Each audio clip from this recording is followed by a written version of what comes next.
you. Good afternoon and welcome to the 6th annual L'chaim event presented by the Birmingham Holocaust Education Center.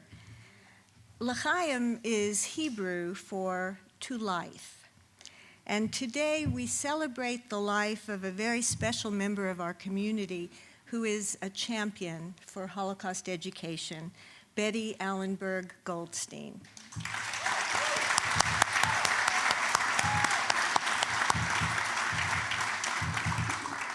This beautiful theater is an especially appropriate venue for honoring Betty. As many of you know, Morris Soroti was Betty's significant other for many years. When she and Morris attended the groundbreaking ceremony for the Alice Stevens Center over 20 years ago, Betty suggested to Morris that he consider endowing one of the performance venues in the new center. He followed her advice and endowed this theater that bears his name. I expect he would be very pleased that we're gathered here today. At L'chaim, we always like to feature the favorite music of our honoree. And when I asked Betty what kind of music she likes, she replied without hesitation, Frank Sinatra. Betty and Morris loved to travel and especially enjoyed seeing Frank Sinatra perform and dancing to his songs. So we start our program with a medley of songs that Frank Sinatra made famous, performed by our own local Birmingham crooner, Ray Reach, and his band. Please welcome Ray Reach, Michael Glauser on drums, and Chris Wendell on bass.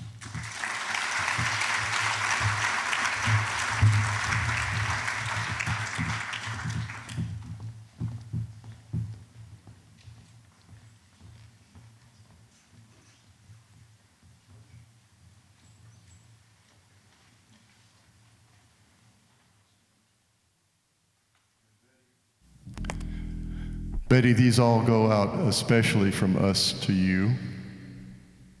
And these happen to be some of my favorite tunes as well as yours, so that makes it really great. 2, 3, 4.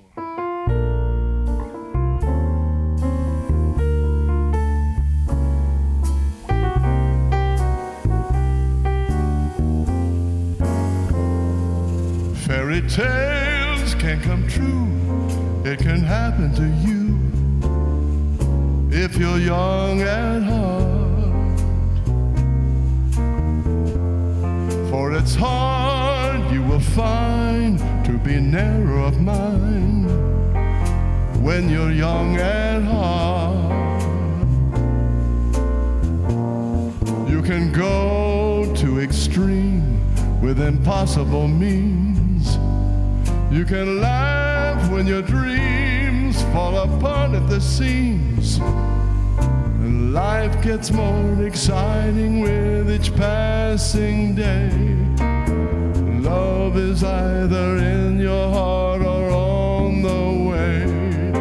Don't you know what it's worth, every treasure on earth, to be young at heart? For as rich as you are, it's much better by far to be young at heart.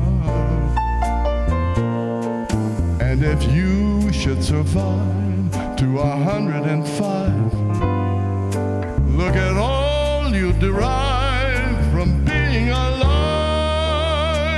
And here is the best part, you have a head start if you are among the very young at heart.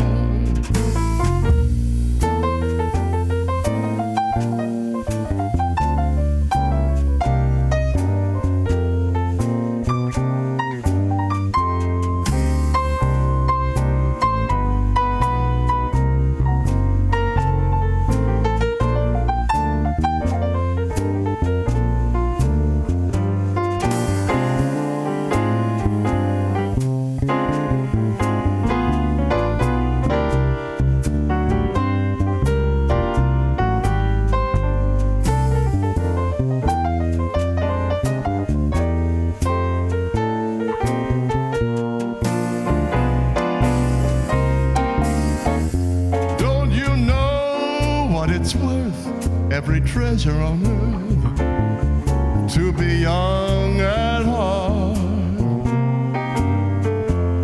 For as rich as you are, it's much better by far to be young at heart. And if you should survive to 105, look at all you'll derive out of being alive. And here's the best part, you'll have a head start if you are among the very young at heart.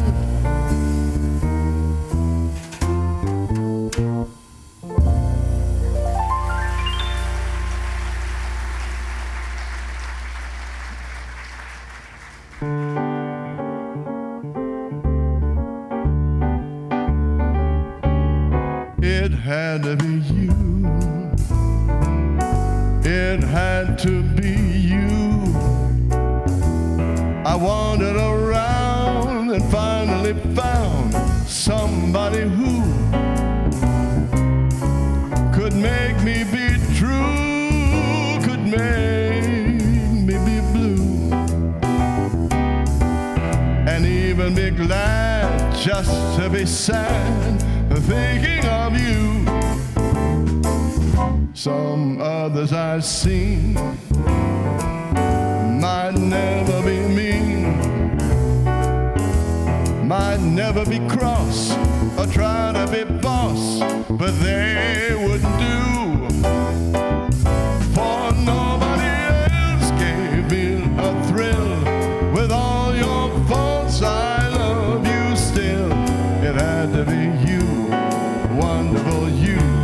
It had to be you.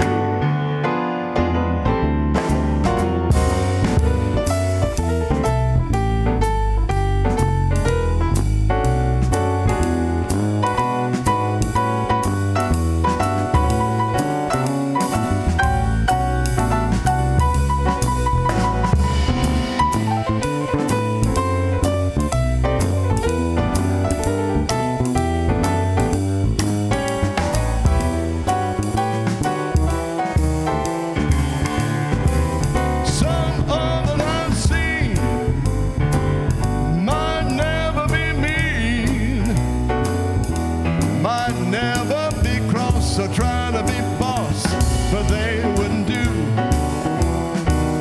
For nobody else gave me a thrill.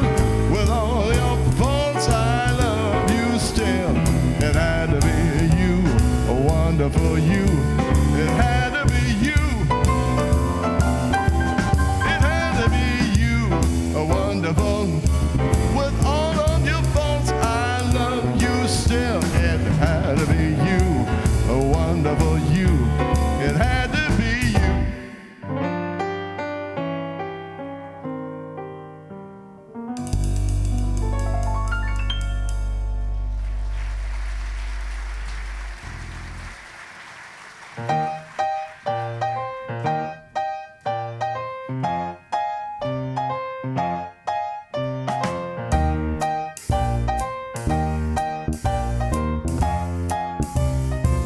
Start spreading the news. I'm leaving today. I want to be a part of it. New York, New York. These vagabond shoes are longing to stray and step around the heart of it. New York, New York.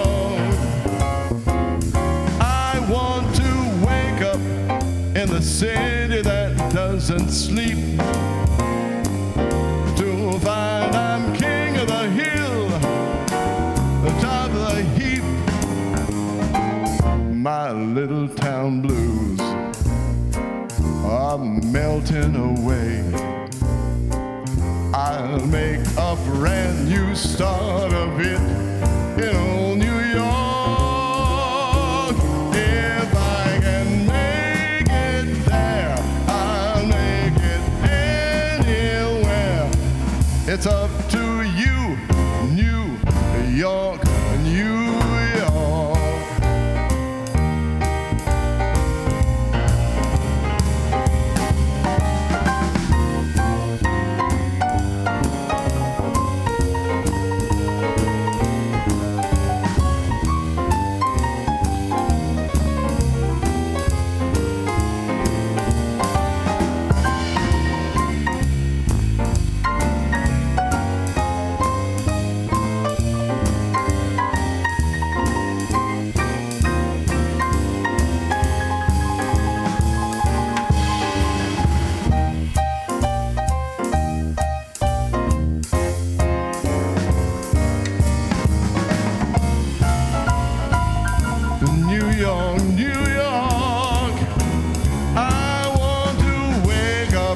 in the city that doesn't sleep, to find I'm king of the hill, head of the list, cream of the crop at the top of the heap. My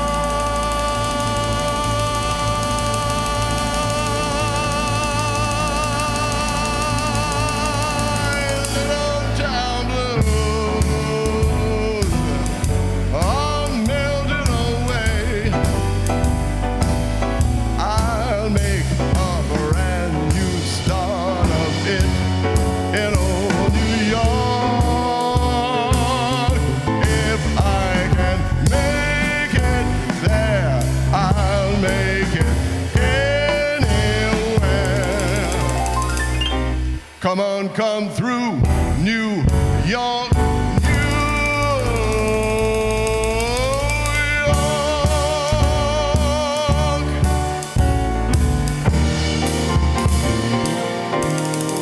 New York.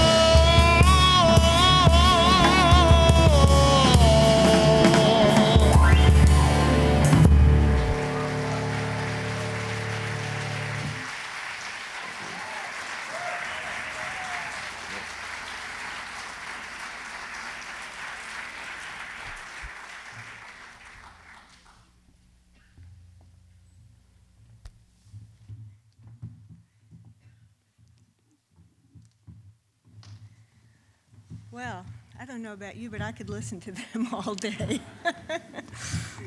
Okay. At the very heart of the work of the BHEC is teacher training. For every teacher who's trained in Holocaust studies, hundreds and hundreds of students learn the history and the lessons of the Holocaust.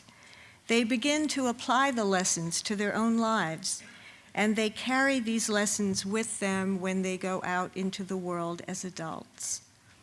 This year, 12 teachers from around the state received scholarships to attend advanced training seminars through the generosity of Brenda and Fred Friedman.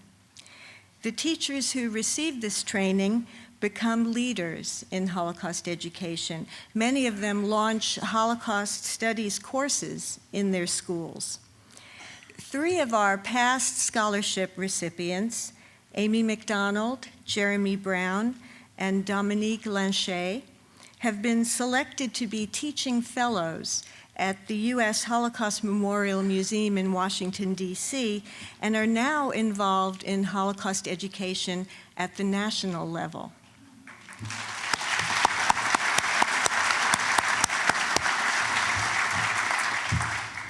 Today we'll hear a teacher's perspective on Holocaust education from Dominique Lanchet of the Alabama School of Fine Arts. Please welcome Dominique.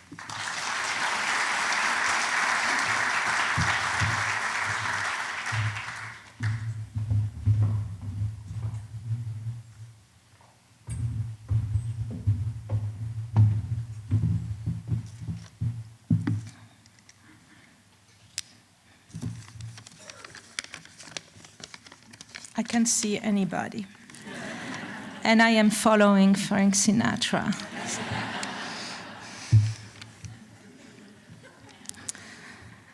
Samuel Nyman, my maternal grandfather, was born in southern Poland and raised in Berlin. A talented amateur boxer, he was banned from the Olympic Games 80 years ago because he was Jewish.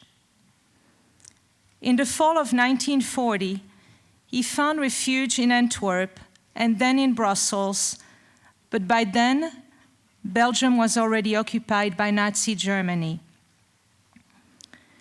He survived the war thanks to the help of a resistance network to which my grandmother belonged. During my teenage years, I found out that my great-grandparents, David Nyman and Faiga Grubner, were murdered somewhere in Poland while their 4 sons were making their way out of Germany and out of Europe. Although my grandfather had a continued and strong presence in my life, he never talked about his parents and extended family, his childhood in Berlin, his dashed Olympic dreams, or even the fact that he was Jewish. My family background and my career path naturally led me to integrating the Holocaust into my teaching.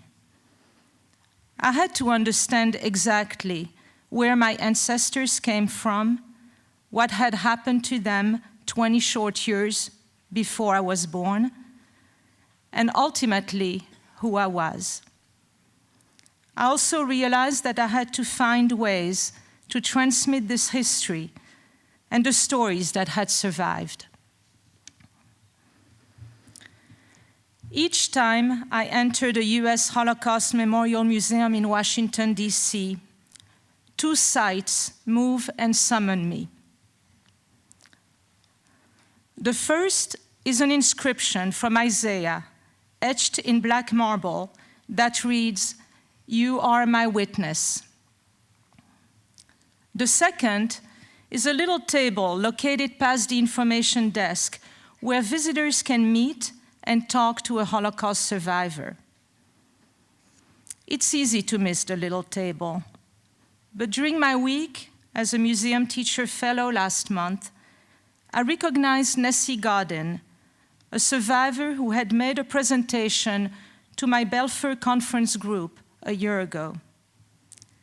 Nessie was in deep conversation with a girl who must have been 11 or 12, and she was holding an iPad, flipping through pictures depicting her childhood in Lithuania and describing her deportation at age 13 to Stutthof.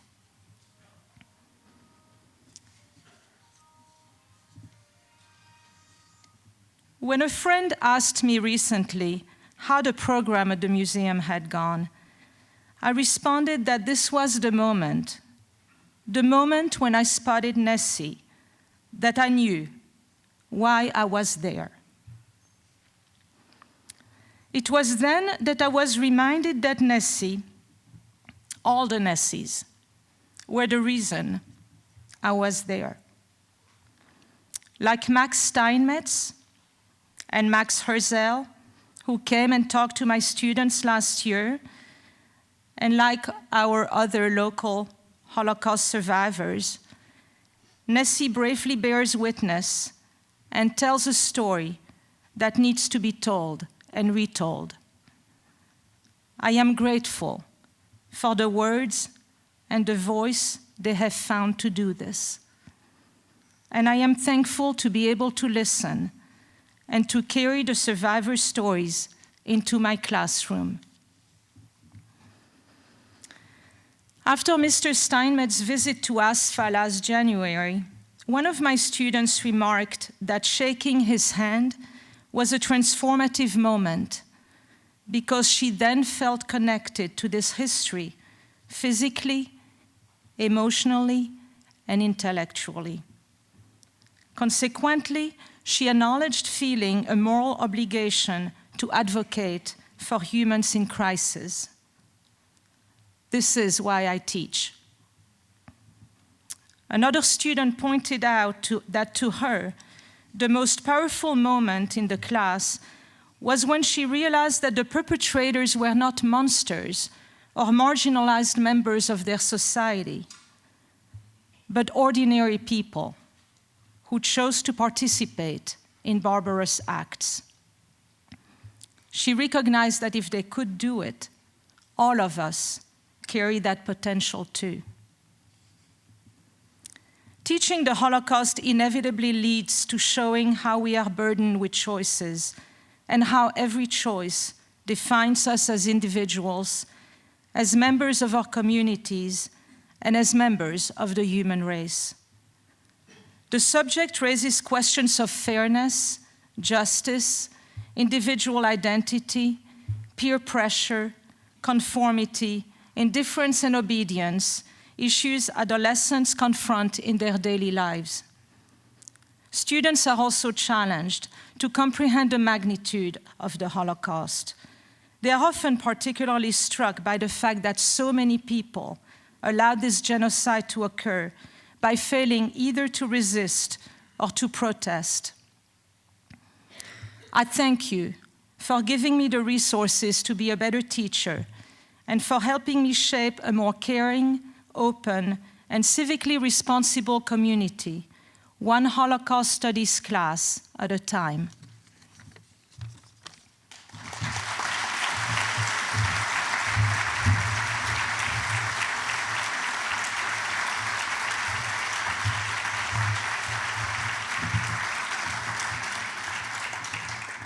Thank you, Dominique.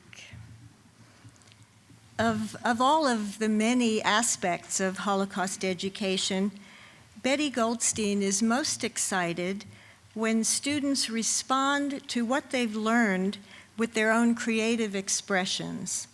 As Betty said to me, you can tell that children have really learned the lessons of the Holocaust when they create art, poetry, and drama that tell the stories. Today, we will see excerpts from the play I Never Saw Another Butterfly, presented by drama students from Benjamin Russell High School in Alexander City. Their performance of the entire one-act play at the Alabama Conference of Theater competition last spring placed second in the overall competition and won Best Ensemble at the district level. And now we present scenes from I Never Saw Another Butterfly.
I was born in Prague. Father, mother, Irka, Irina, they're all gone, and I'm alone. But that's not important. Only one thing's important, that I am a Jew, and I survived terrorism. Terrorism was a fortress built by Emperor Joseph II for his mother, Maria Theresa. About 60 miles from Prague, it slept in its grassy valley until the Nazis turned it into a concentration camp.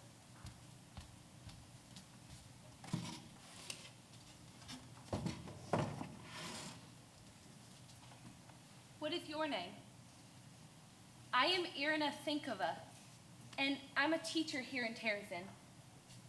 You'll come to school with us, won't you? You are from Prague? Well, I once taught in Prague. It's a beautiful city. When I first came to Prague, I was about your age. I remember how frightened I was.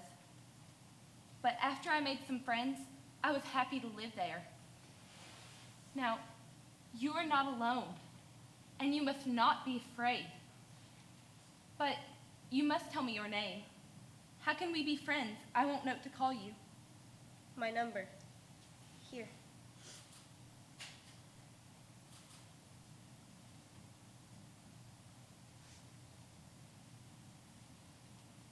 Raya Englanderova.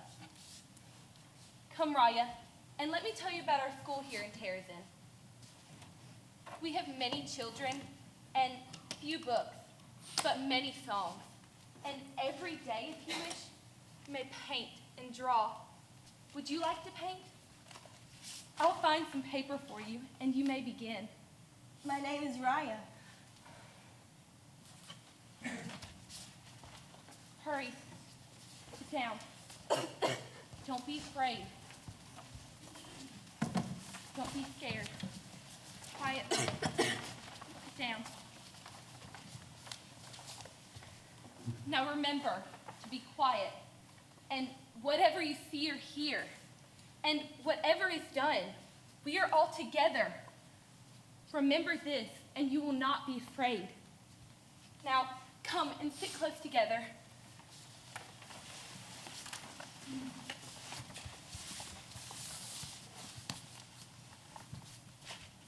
Slowly, I began to heal.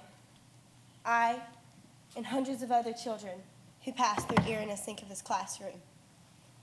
Irina got me paper and paint, and I wrote my name in stiff, crippled characters. Raya, Raya, Raya. It was months before I could say anything but my name is Raya. Irina was the next name I wrote. I could tell her the things I was remembering. I was no longer afraid to remember.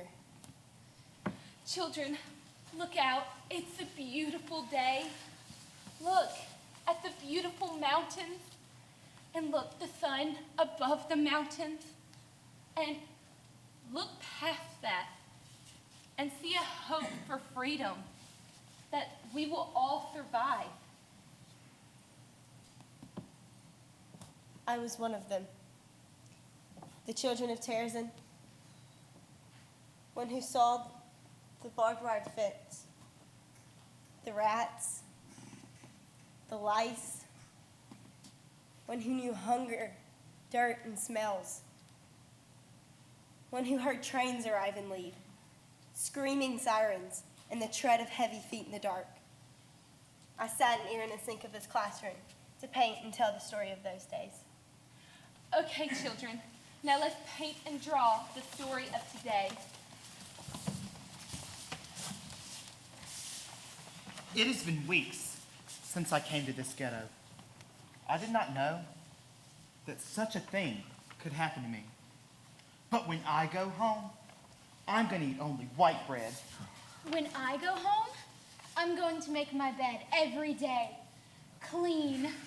When I go home, I'm going to drink hot chocolate in the winter, lots of it. Well, when I go home, I'm gonna have pretty white curtains, rugs too.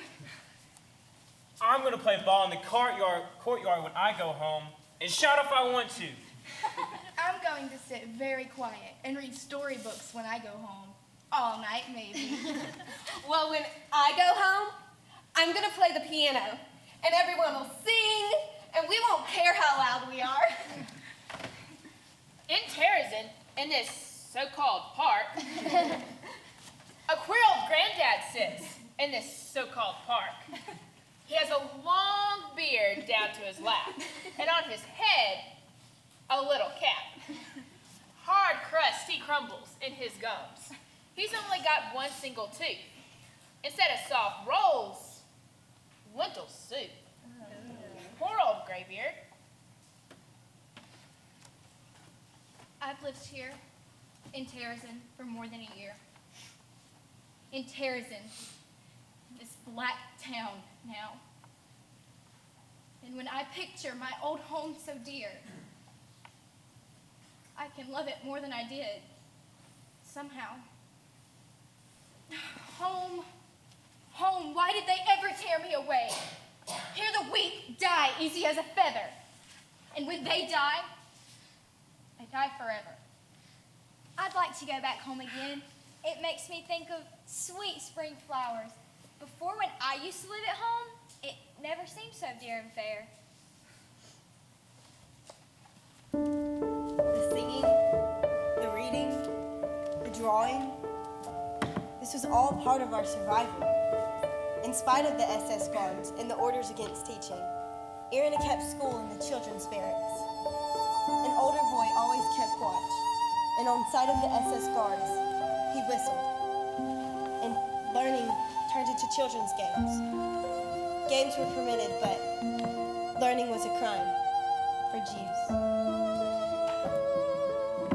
We got used to standing in line at 7 o'clock in the morning, at noon, and again at 7 o'clock in the evening. We stood in a long line with a plate in our hand, and they gave us a little warmed-up soup with a saltier coffee flavor, or else they gave us a few potatoes. We got used to sleeping without a bed, to saluting every uniform, not to walk on the sidewalks, and then again to walk on the sidewalks. We got used to undeserved slaps, blows, and executions. We got used to seeing people die in their own excrement, to seeing the piled up coffins, and to seeing the helpless dogs. We got used to it. That from time to time, 1,000 unhappy souls would come here to Terrazin. And that from time to time, another 1,000 unhappy souls would just go away. I never saw another butterfly. The last. The very last. So richly, brightly, dazzling yellow. Perhaps if the sun's tears sing against a white stone.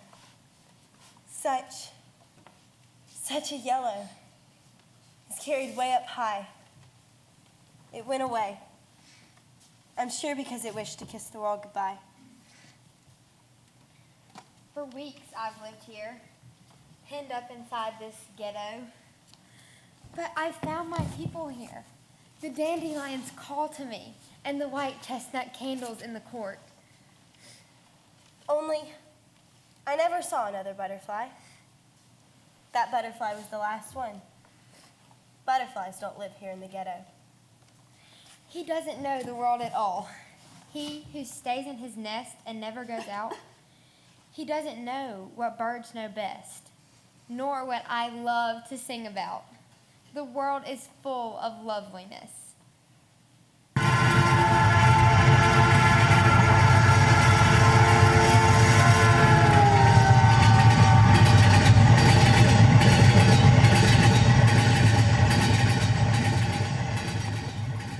I got up at 6 to see my friend Zinka. When I came up to the gate, the last few people were going in and going through the barracks. Everything was boarded up, all around, so no one could get through, and they could not run away.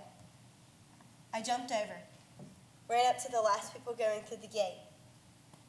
I saw the train pulling away, and in one of the cars, Zinka was riding. Where did Zinka go? The transport to the east Why? for work, resettlement to Auschwitz? Auschwitz. You will not come back. You die if you go to Auschwitz. Raya, It's true. You die in the ovens, in the chimneys, and when you die, you burn to ashes. we do not know this is true. I know and you know too. And you think because we're children that we don't. Raya, you are no longer a child this minute, and so I tell you, I have a child, and she is 9 years old. She was torn from my arms and thrown from the train by an angry guard.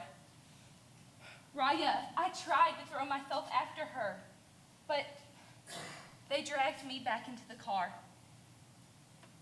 I wanted to die until I came to Terrazin, and I saw thousands of children waiting for me. And that's when I knew I must not die. Do you understand? Raya, you are no longer a child this minute, and so I tell you, I have a child, and she lives whenever I comfort another child or dry her tears.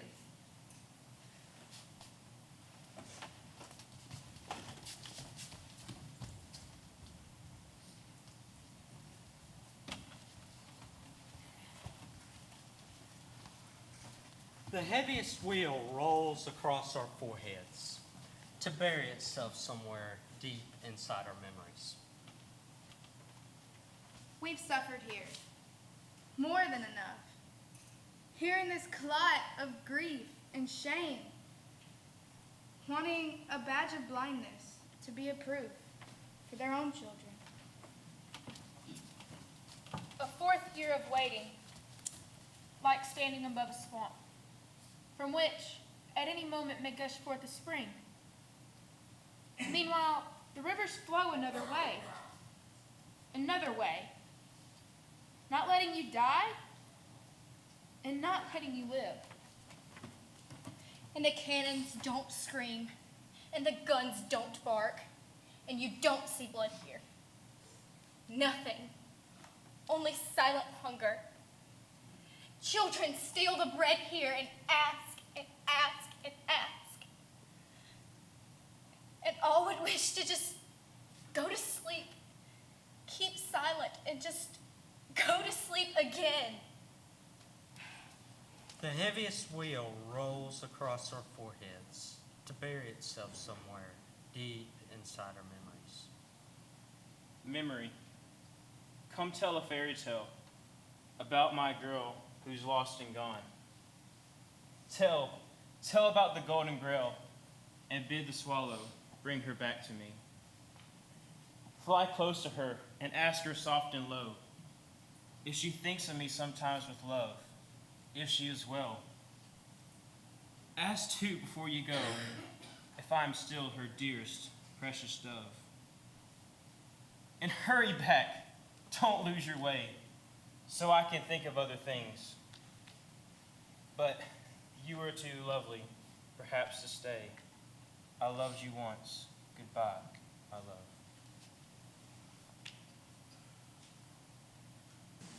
Ava Heska, 14 years old, perished at Auschwitz. Ella Helarova, 13 years old, perished at Auschwitz. Peter Fischel, 15 years old, perished at Auschwitz. Marika Friedmanova, 12 years old, perished at Auschwitz. František Bas, 14 years old, perished at Auschwitz. Zdenka Hoffman, 12 years old, perished at Auschwitz. Nina Liderova, 14 years old, perished at Auschwitz. Ava Stanova, 13 years old, perished at Auschwitz. Hanna Lisowova, 15 years old, perished at Auschwitz. Hansa Koschek, 15 years old, perished at Auschwitz.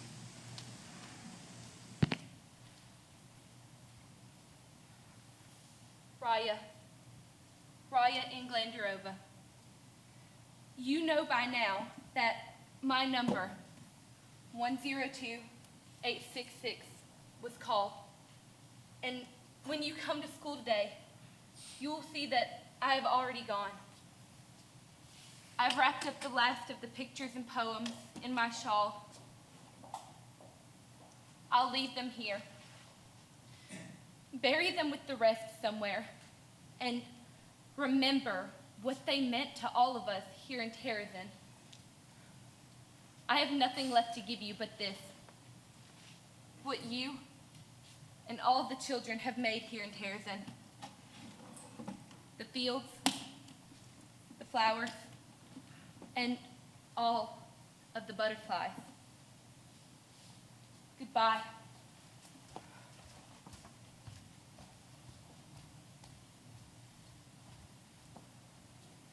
Goodbye. It was the motto of Terrazin. It should have been written over the entrance instead of the lie that greeted newcomers. Work makes us free. It was goodbye that freed us, not work. Irina Sinkova perished at Auschwitz, January 16th, 1945.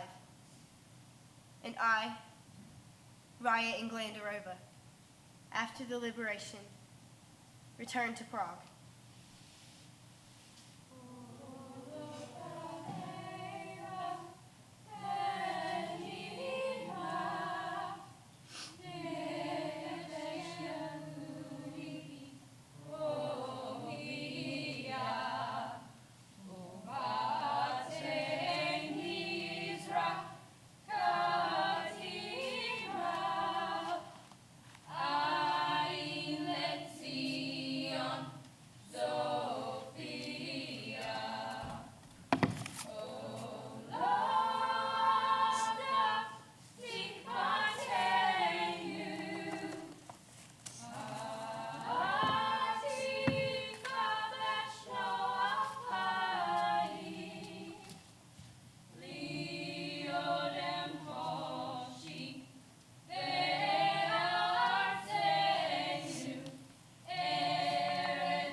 Mother, Father, Irka, Sinka, Hansa.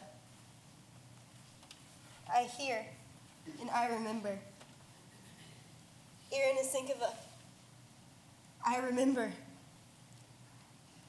My name is Raya. I am a Jew. I survived terrorism, not alone and not afraid.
Our next song is about remembering the people we have loved and lost. In honor of those who perished in the Holocaust, cantor Jessica Roskin will sing this beautiful song that Frank Sinatra recorded. Please welcome Jessica Roskin, Ray Reach, and the band.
stay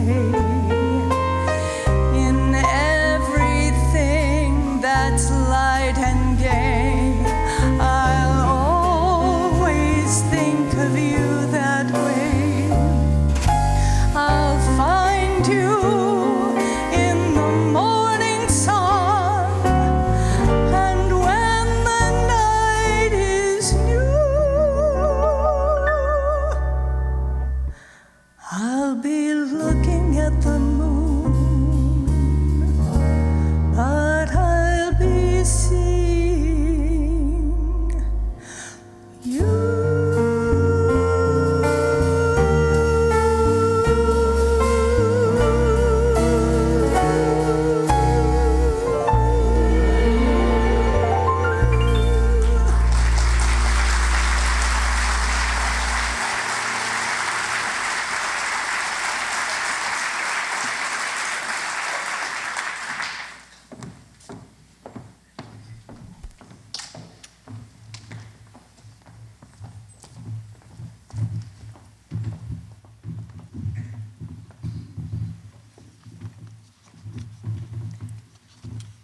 Thank you so much. That was beautiful. Next, we'll hear from Rebecca Dobrinsky, Executive Director of the BHEC. Please welcome Rebecca.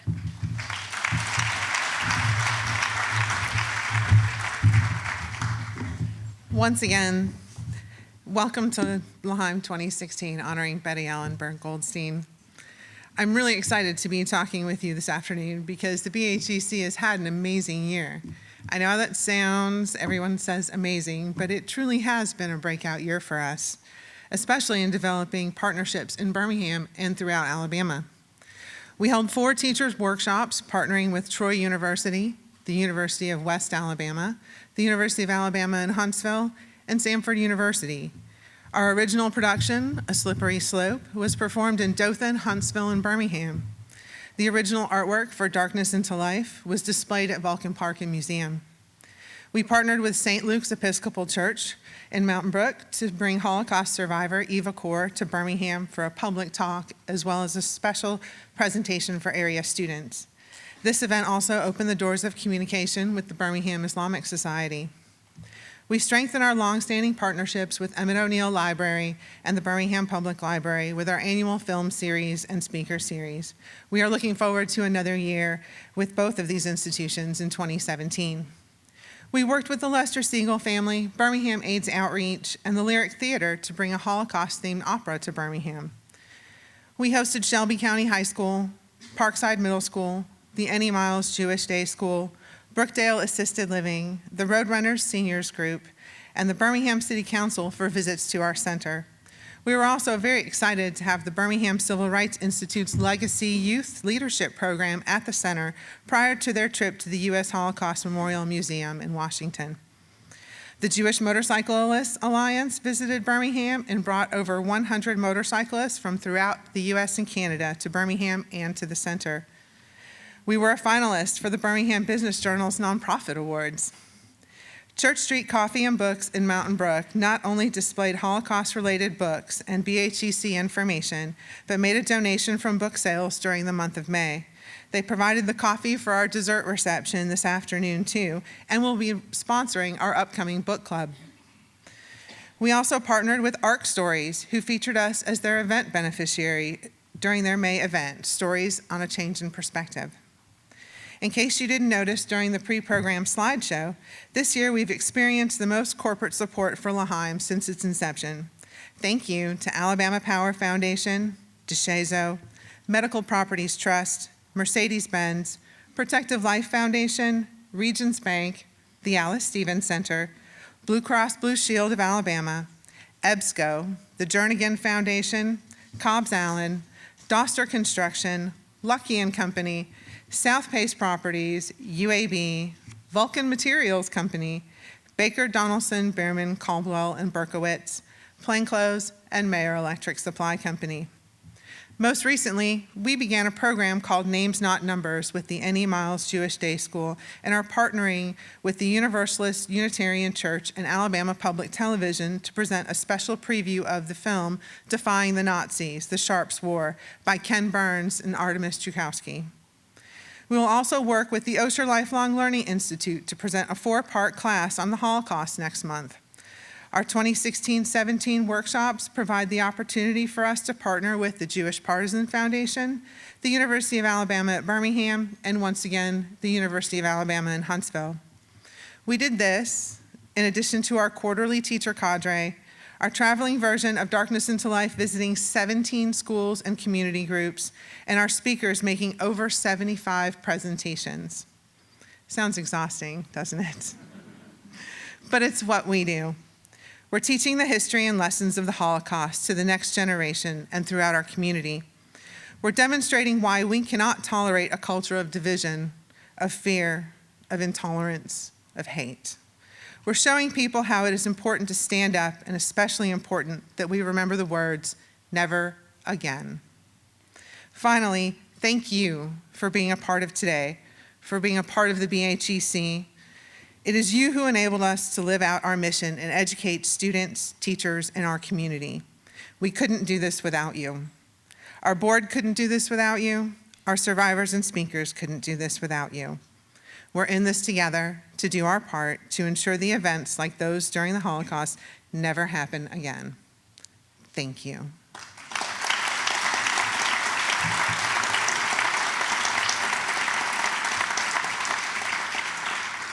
And now, let's learn a little bit more about our honoree, Betty Allenberg Goldstein.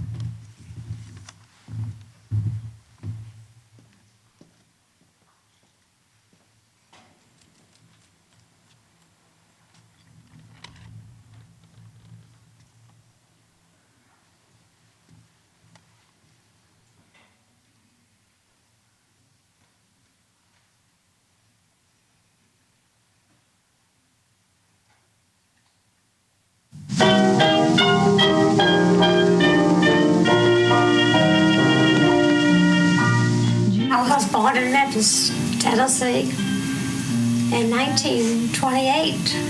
My brother was older and my mother was so glad she had a daughter.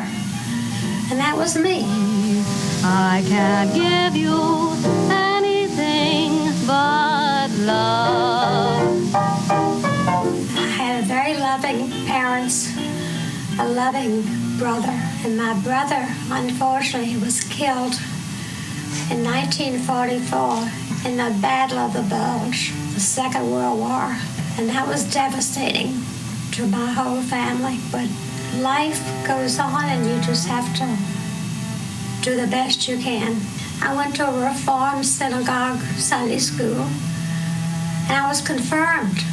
And it wasn't until I became an adult that I really realized how lucky I am to be Jewish and how wonderful the Jewish people are and how much the Jews have given to the world. On April 7th, 1994, Ronnie Hess and Kathy Friedman, Mary Monsky, and I joined a group called the March of the Living. It was the first time that any adults had been in. Usually it was college kids, but this time it was the first time there was an adult. And on April 7th, 1994, we went to Auschwitz. It was freezing cold and snowing.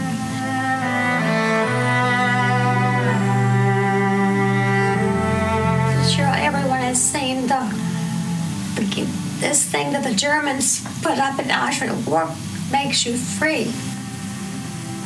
I've heard about the ovens, but to see a stretcher in front of an oven where the Germans put people in ovens, I saw that. It was a small facility, about 300 bodies daily, and during the period of war, 70,000 people were burned here.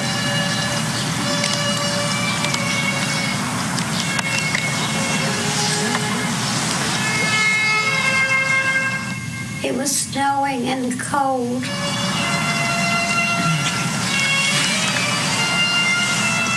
Someone sounded the shofar.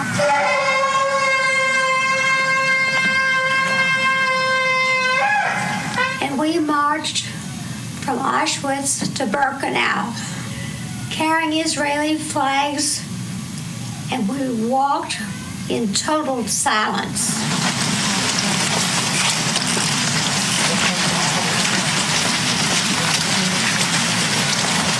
It was life-changing. I haven't been the same since. David being Israel Mordecai Israelowitz from Poland. Ruvi being Israel Mordecai Israelowitz from Poland. Emmett Israelowitz from Poland. And now there's something they call the Birmingham Holocaust Education Center. And I became so interested in that because their mission is to teach tolerance and keep the memory of the Holocaust alive. And they go all over the state of Alabama to schools. They teach teachers to teach the children. What's happened with the school children is unbelievable. After hearing some of the survivors, they went back to the office and tried to replicate Auschwitz. It was amazing that the children have learned these things from the survivors.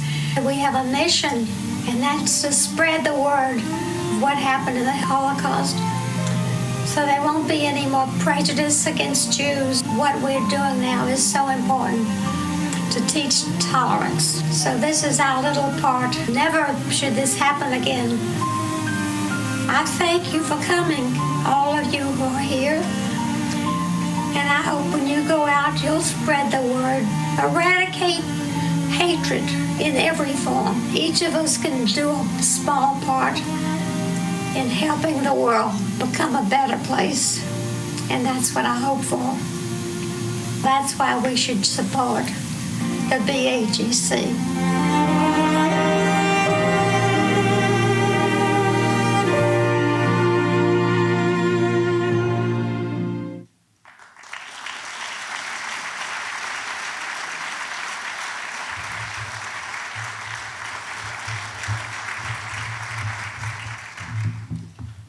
A special thank you to Elizabeth Shannon, who is Betty's niece, for creating this beautiful video.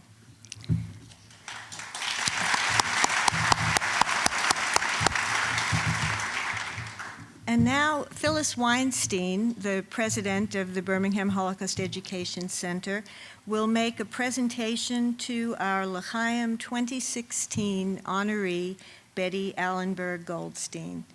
Phyllis and Betty, please join us.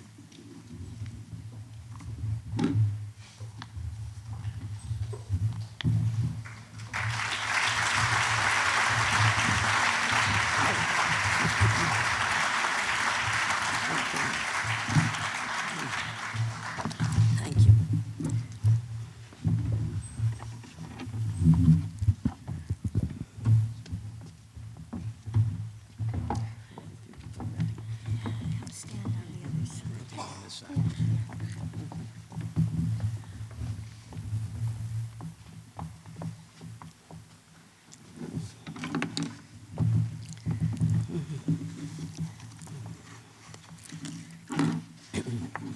Dear friends, with the death of Holocaust survivor Elie Wiesel of blessed memory, the world has lost the most dedicated champion of human rights it has ever known.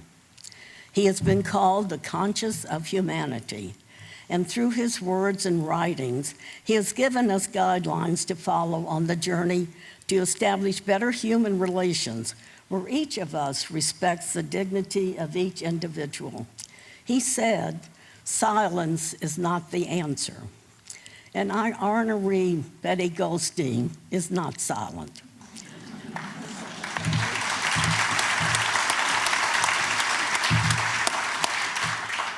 Betty, this is a quality you have exemplified throughout your life. You have not been silent. You show up, you speak out, You engage your family and friends, and you are consistent and you are dependable. You are a true leader in our search for better understanding between all people. And today, we applaud and honor you for the example you have given all of us. The Birmingham Holocaust Education Center is so proud to bring your story to a wider community, and in remembrance of this occasion, to present you with this token of our appreciation. It's a decorative piece inscribed with our logo, recognizing your great contribution to keeping the history and the lessons of the Holocaust alive, and we love you. Thank you. Yeah, yes.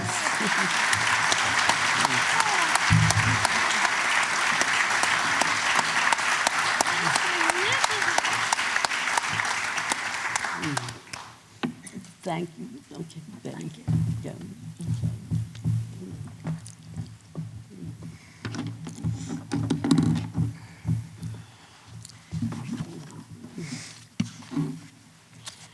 As you all can see by the video, that I am passionate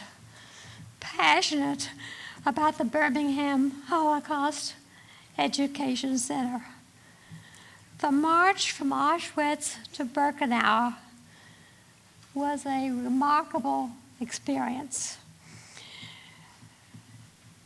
It is so important that we continue the process of teaching the world about the Holocaust, not just so that it will never happen again, but so that one day we might eradicate hate and prejudice, bigotry and racism. We are all one people on this planet. And the BHEC is here to plant the seeds of tolerance so that the future of our world will hold a greater potential for all mankind. And I thank you so much for coming here today. I appreciate it in the BHEC. I hope you will continue to support the BHEC for the rest of your lives. Thank you so much.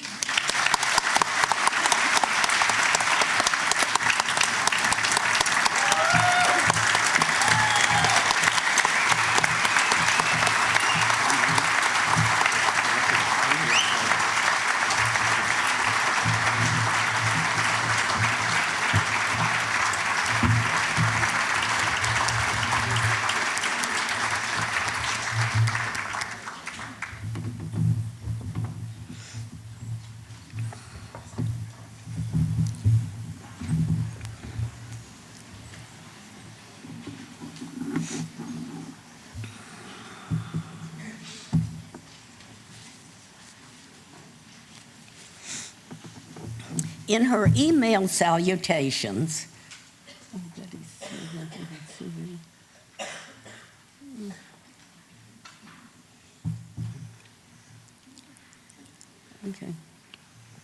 In her email salutations, Vice President Deborah Lehman addresses each committee as team, and that is who we are.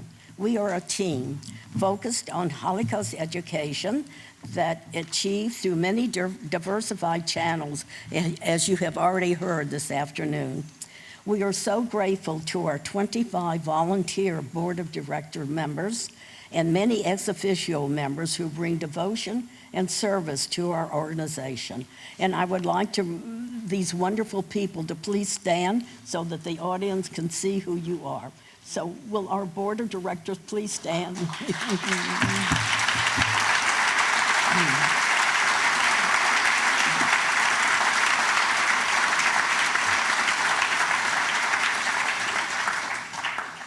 In the last several years, due to the generous gifts from you, our L'Chaim donors, we have been able to move from an all-volunteer organization to one with 2 professional full-time staff. Rebecca Dobrinsky, who you heard just a few minutes ago, our executive director, has been absolutely superb in expanding our outreach. And Kendall Chu, our programs director, new this year, has brought knowledge and passion and efficiency to her position. In addition, your funds have allowed us to have contract staff in the position of librarian, archivist, grant writer, and bookkeeper, all in all, adding to the capacity of our organization. We hope to expand our staff in the coming year. We thank Denise Lewis, our vice president, and Eva Walensky, our ex officio board member, for making the arrangements for the reception that we will enjoy following the conclusion of the program. You will find the names of the kind ladies who made our suites on the reception table, and we extend our thanks to them. It is always, always a great joy to recognize our dear and beloved Holocaust survivors. We are blessed with 14 survivors in Birmingham, 5 of whom who speak publicly of their experiences. They are the core of our Holocaust Speakers Bureau, and they add strength to what we do. I want you to meet those who were able to be with us this afternoon. Will our beloved survivors please stand? They're seated over in the room.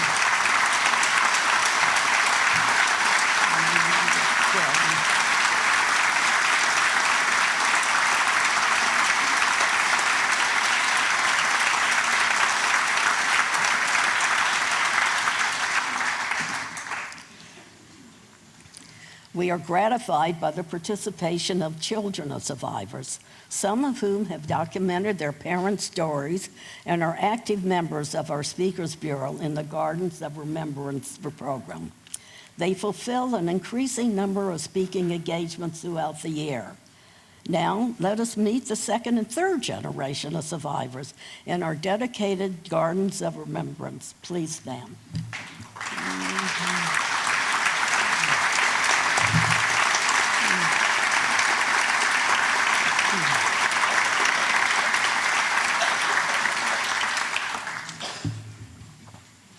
Thank you.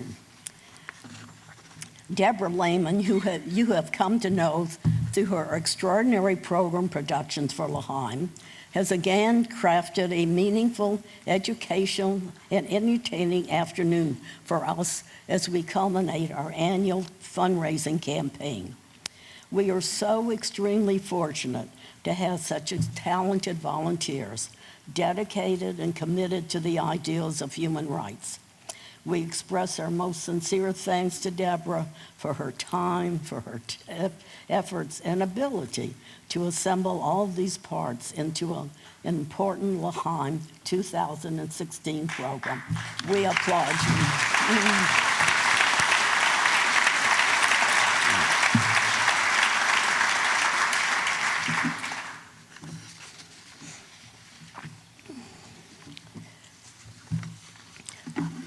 I would like to quote memorable lines from Elie Wiesel's book, Night.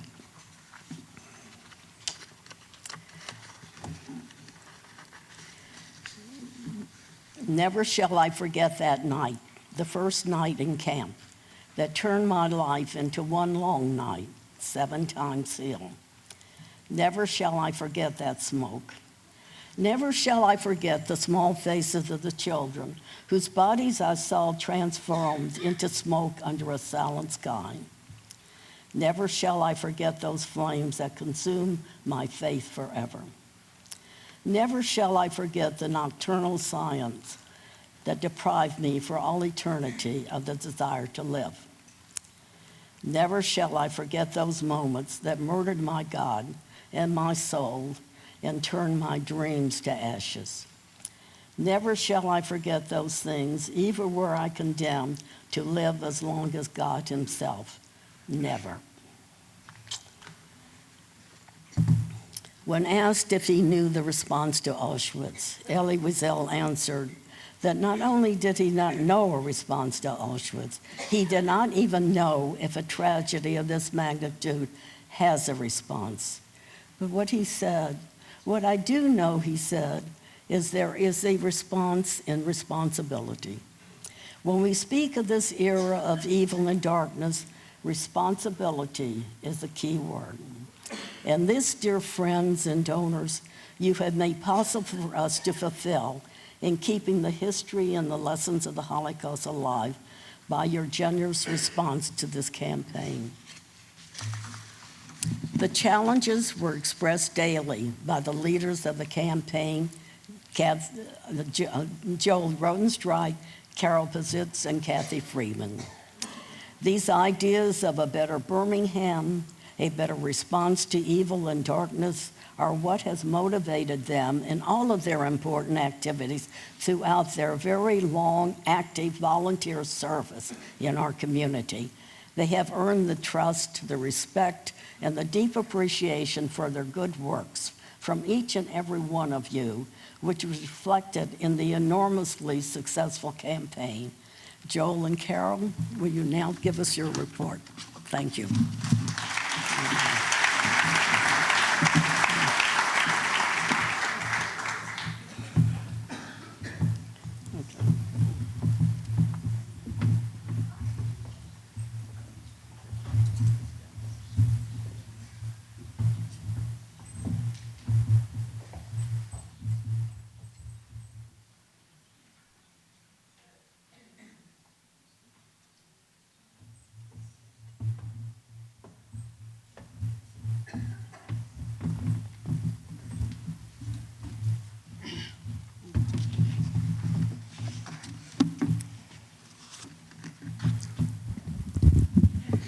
Good afternoon. Looking out at all your faces, and I can see your faces, I first see our honoree, my dear friend, Betty Allenberg Goldstein. I had the deep honor of knowing your mother and your father, Amy and Julian, when I grew up as a young girl in Memphis. And my entire adult life, you have been my friend. I look out and I see your beautiful family. I see your beautiful friends who have come from such a far distance to be here to support you. I see our friends. I see our families. I see this community that we live in. I see friends, both personal and corporate. I see so much of Birmingham. And I see a most devoted and generous community of which Joel and I are so proud to be a part. To stand with a Joel Rodenstrike as his partner in this fundraising event, I must tell you, I am indeed humbled. I have come to know this man whose passionate heart guides him every second of every day. Joel, you are not just a world-class fundraiser, truly deserving the gold medal. You are truly a mensch.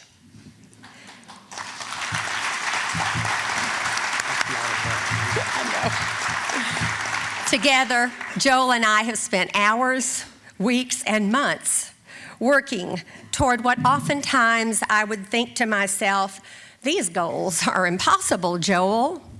But never, not Joel. He would say, we can always reach higher. And we did. Even as we sat in the office this past week and had our last big corporate contribution come in, tickets were still asked for even this morning. So now here we are, August 21st, L'chaim, time to express our gratitude. First, to our wonderful host committee. They're listed in the program if you want to see all these wonderful people's names. You not only gave so graciously of your dollars, but also of your time and effort so we could reach more donors for more dollars, to help us spread the mission and the importance of the Birmingham Holocaust Education Center. For your generosity, for your caring, for your commitment, we are so grateful to you.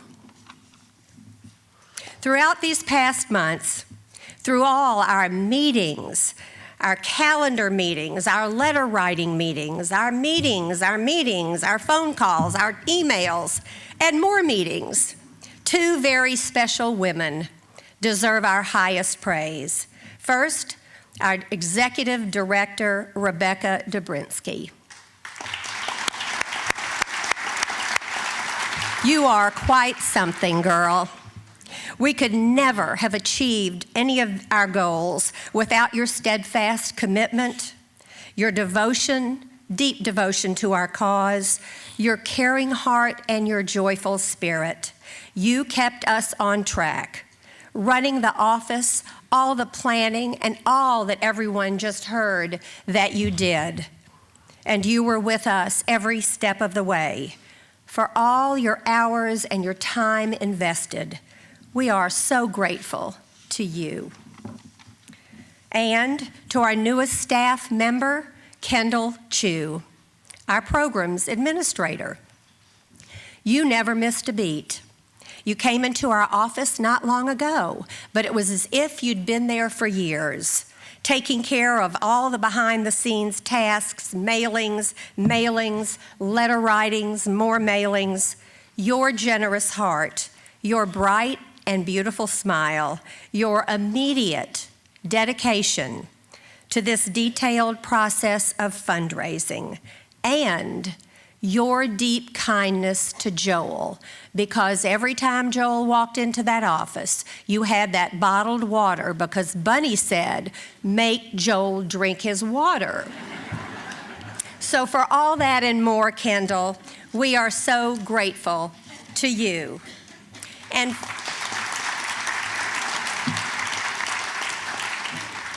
finally, to our third partner,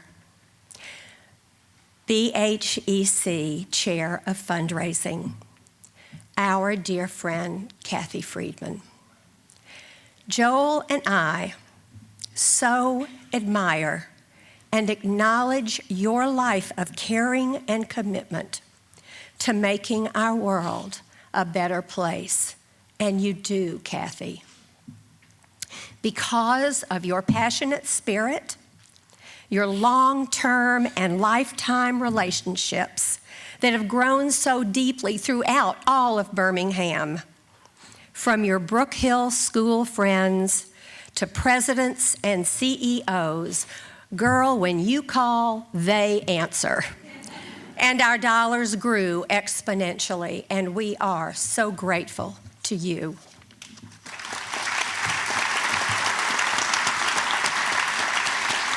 And I will tell you, being sandwiched between a Joel Rotenstrike and a Kathy Friedman, well, this fundraising endeavor could be nothing less than, as Phyllis said, enormously successful. To all of you, our gratitude. I see faces that I called and I spoke with, and Joel, and every one of you here today said yes. To our honored and beloved Betty Allenberg Goldstein, I will end by saying, if you had a fan club, without a doubt, Joel, Kathy, and I would be at the top of your list. We love you, Betty.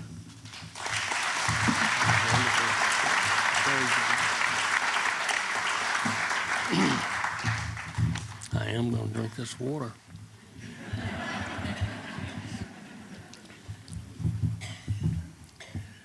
I wish I could see you better, but I see you there. I appreciate your being here. I want to share with you a true story in the form of an open letter. I'll call the letter, Dear Betty and all interested donors. When we went to tell Betty that the Birmingham Holocaust Education Center wanted to honor her, she was clearly surprised and shocked, as you can imagine. And with her hands up to her face, she began to cry, a combination of amazement, joy, and appreciation. And when we told her that a made-in-heaven miracle coincidence, the event is going to be held at the Morris Cerroti Theater at the Alice Stevens Center, Betty cried larger, more emotional tears. I thought we were going to have to pick her up with a blotter. Once she regained her composure and we talked more, Betty said to us, "Why me? I'm afraid you won't raise enough money. Most of my friends are gone." Her concern and her buyer's remorse continued every day for about a week. Every day, a different version of the same theme. "I don't want you to be disappointed. I'm just afraid you won't raise enough money to fill your budget."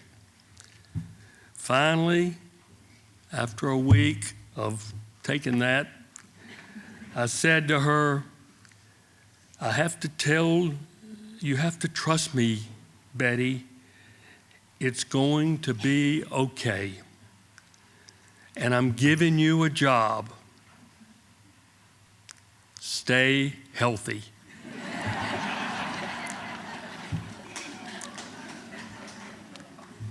So here we are, Betty. Time has gone by much too fast, but we've all done our jobs. You're healthy. You look absolutely beautiful. Your video is magnificent and so inspiring, just as you are.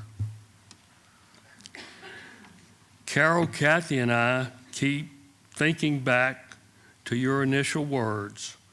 "Why me? I'm afraid you won't raise enough money. Most of my friends are gone." And my saying to you, it's going to be okay, Betty. Let's do this. Will all the friends and family of Betty Allenberg Goldstein please stand to be recognized?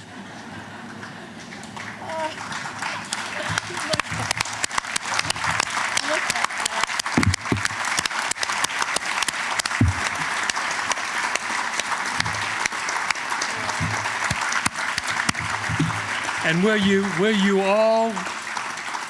all please remain standing?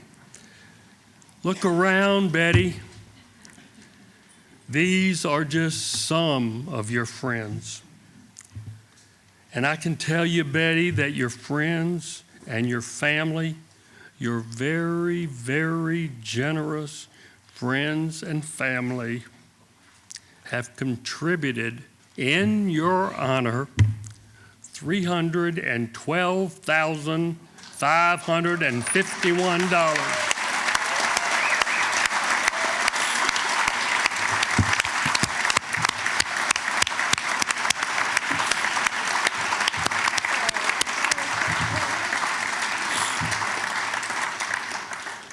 And I can tell you, Betty, that we all love you. To all in this theater and beyond, we are deeply grateful for your financial support, for your being here, for just everything you do and everything you will do for the Birmingham Holocaust Education Center will allow us to teach the history and the lessons of the Holocaust.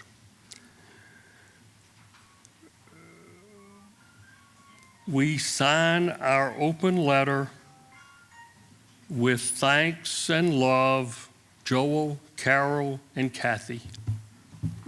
Thank you all. Pardon me?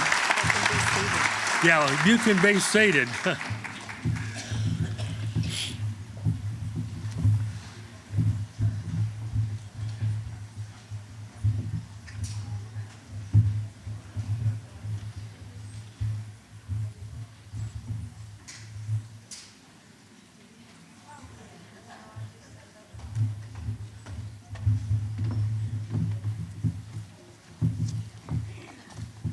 Wow.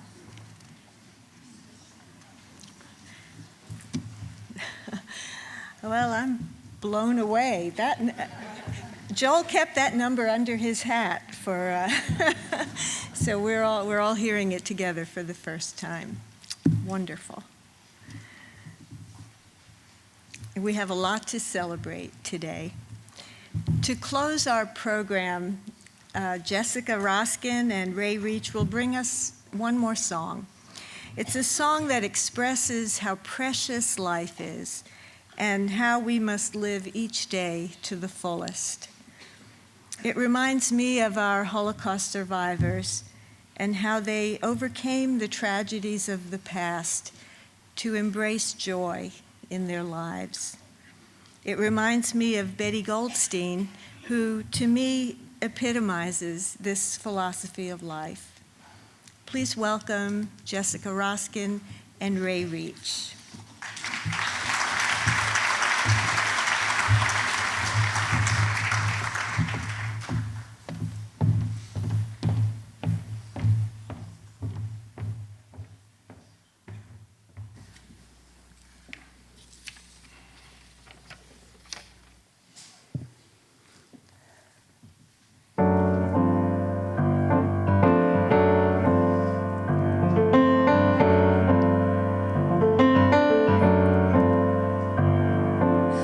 Early morning light, crystal bright, filling the leafy avenue. As the sun is breaking through, suddenly everything's alive in the singing air.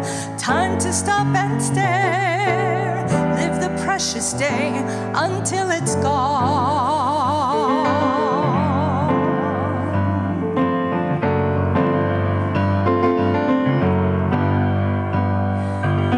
Now you hear the song, loud and strong, echo the pealing of the bells. As the human spirit swells, you can just feel your heart take wing like a waiting bird. Songs you've never heard, let the song of life play on and on.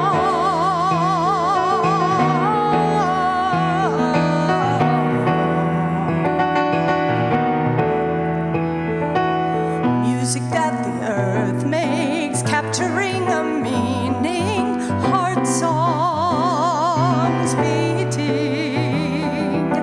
giving you a glimpse of what's beyond.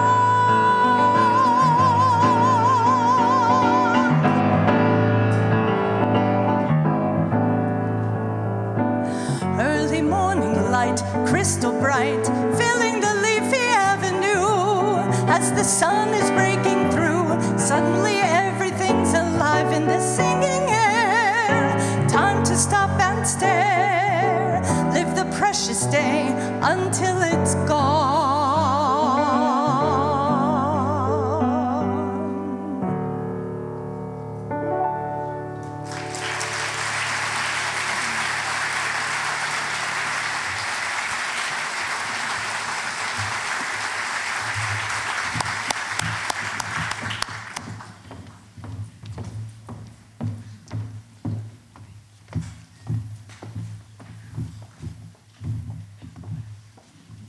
Well, I want to thank you all for being here today. This has been a wonderful celebration, and we hope you'll all stay and join us in the lobby for some delicious homemade treats.